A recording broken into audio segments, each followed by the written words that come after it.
प्रधानमंत्री नरेंद्र मोदी के सेवा, सुशासन व गरीब कल्याण के 12 वर्ष पूर्ण होने पर शनिवार को भोपाल में विभिन्न कार्यक्रम आयोजित किए गए।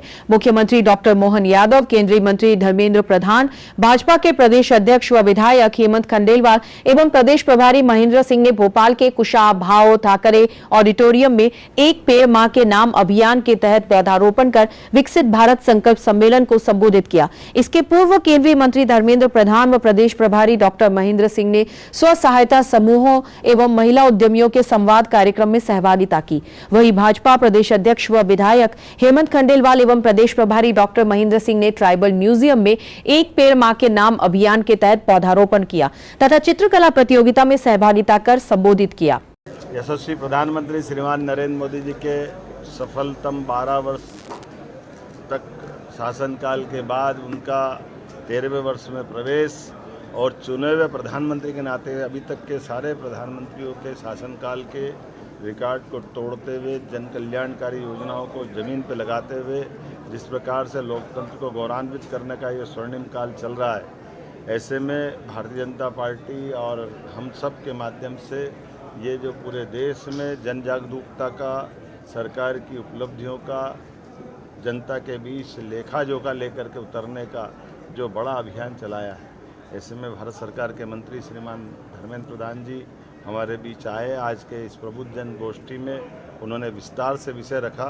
हमारे यशस्वी अध्यक्ष श्रीमान हेमंत खंडेलवाल जी, हमारे प्रभारी doctor Mahendra Singh ji, MLC member, Uttar Pradesh पूर्व मंत्री, हम सब ने मिलकर के आज इस प्रबुद्ध जन गोष्ठी के माध्यम से यशस्वी प्रधानमंत्री के कामों का स्मरण किया। हम सबका सौभाग्य है, भारतीय जनता पार्टी के नाते से मध्य प्रदेश वो गौरवशाली राज्य है जहाँ सबसे पहले हमारे दल की पूर्ववर्ती मातृ संस्था जनसंघ के ज़माने से विजय पताकाएँ फहराई और यहीं से कई सारे आंदोलन में गोवा मुक्ति से लगा करके भारतीय जनता पार्टी और पूर्ववर्ती हमारे संगठन परिवार ने कई कुर्बानियाँ दी है। हम सबका सौभाग्य है, हमारे वर्तमान के शासनकर्ता श्रीमान नरेंद्र मोदी जी शासन के उत्कृष्ट उदाहरण प्रस्तुत करते हुए जनता के बीच भारत के लोकतंत्र को गौरवान्वित कर रहे हैं। हम सब उनके यशस्वी कार्यकाल की अपेक्षा करते हैं, बाबा महाकाल से कामना करते हैं वो लगातार ये शासन के सूत्र अपने हाथ में रखते हुए भारत को दुनिया का नंबर 1 का देश बनाए। बहुत बहुत धन्यवाद। सर, आपने कांग्रेस की बात की, नई शिक्षा नीति को लेकर सरकार किस तरह से आगे बढ़ रही है, बहुत बड़ी उपलब्धि है। राष्ट्रीय शिक्षा नीति NEP 2020 का ये 6वां साल जुलाई में पूरा होने वाला है। नई शिक्षा नीति एक दार्शनिक मसौदा करके विकसित भारत के लिए एक पृष्ठभूमि तैयार कर रहा है। भारत की नई पीढ़ी रोट लर्निंग से क्रिटिकल थिंकिंग की ओर जाए, मौलिक विचार तक जाए, नवाचार के प्रति आग्रही हो, नई सृजन करे, भारत की आवश्यकता के साथ साथ विश्व की आवश्यकता को पूरा करने के लिए सारी प्रारूप नई शिक्षा नीति के अंदर है।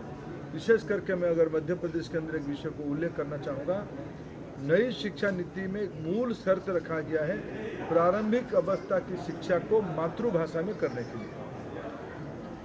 कक्षा 1 से लेकर कक्षा 5 तक पढ़ाई मातृभाषा में होने से विद्यार्थी की स्पष्टता बढ़ेगी, वो नवाचार के प्रति उसकी आग्रह बढ़ेगी, तब जाके वो सृजन कर पाएगा। इस प्रकार के अनेक सुधारवादी, अनेक प्रगतिशील पहल नई शिक्षा नीति में अनुसंधान पर जोर दिया गया है, संस्थाओं की स्वतंत्रता के ऊपर जोर दिया गया है, मल्टीडिसिप्लिनरी के ऊपर जोर दिया गया है, शिक्षा को वैश्विकरण की ओर ले जाने के लिए जोर दिया गया है। ये सब अभी धीरे धीरे देश में रंग ला रहा है। नया भारत नई शिक्षा नीति के आधार पर 21वीं सदी के लिए तैयार हो रहा है।